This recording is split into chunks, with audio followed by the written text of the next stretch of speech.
Dakor Sevaliya highway પર શ્રદ્ધાળુઓની બસને અકસ્માત નડ્યો।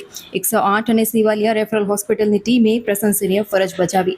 ડાકોર સેવાલિયા હાઈવે પર આજે ગંભીર અકસ્માત સર્જાયો હોવાની ઘટના સામે આવી છે। અમદાવાદના સાણંદથી ડાકોર દર્શનાર્થે આવી રહેલા શ્રદ્ધાળુઓથી ભરેલી બસને અકસ્માત નડતા સમગ્ર પંથકમાં ચકચાર મચી ગઈ છે। આ દુર્ઘટનામાં બસમાં સવાર આશરે 35 જેટલા મુસાફરોને નાની મોટી ઈજાઓ પહોંચી છે, જ્યારે કમનસીબે એક વ્યક્તિનું ઘટના સ્થળે જ અકસ્માત દરમિયાન અવસાન થયું।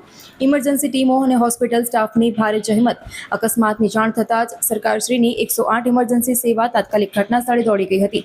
108ની ટીમે ભારે મહેનત કરી તમામ ઇજાગ્રસ્ત દર્દીઓને સમયસર સેવાલિયા રેફરલ હોસ્પિટલ ખાતે ખસેડ્યા હતા, જેથી તેઓને તાકીદે સારવાર મેળવી શકે। સેવાલિયા રેફરલ હોસ્પિટલના ફરજ પરના ડોક્ટરો અને તમામ મેડિકલ સ્ટાફે પણ આ કટોકટીના સમયે અદ્ભુત તત્પરતા દાખવી હતી।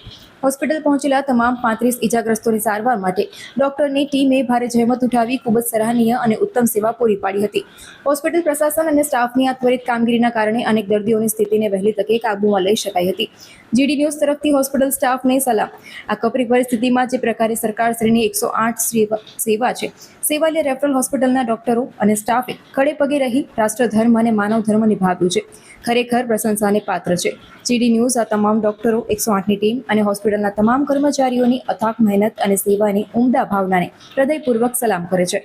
ડાકોર સેવાલિયા હાઈવે ઉપર અમદાવાદ સાણંદથી આવેલ યાત્રાળુઓની બસ અકસ્માત થતાં 35 જણને ઈજા પામી છે અને 1 જણ અવસાદ થયેલ છે। હાઈવે ઉપર અકસ્માત થતાં સેવાલિયા રેફરલ હોસ્પિટલમાં બધાને ખસેડવામાં આવ્યા હતા અને ડૉક્ટરોની સારી એવી કામગીરી અને 108ની સારી એવી કામગીરીથી 35 જણોને બચાવવામાં આવ્યા છે।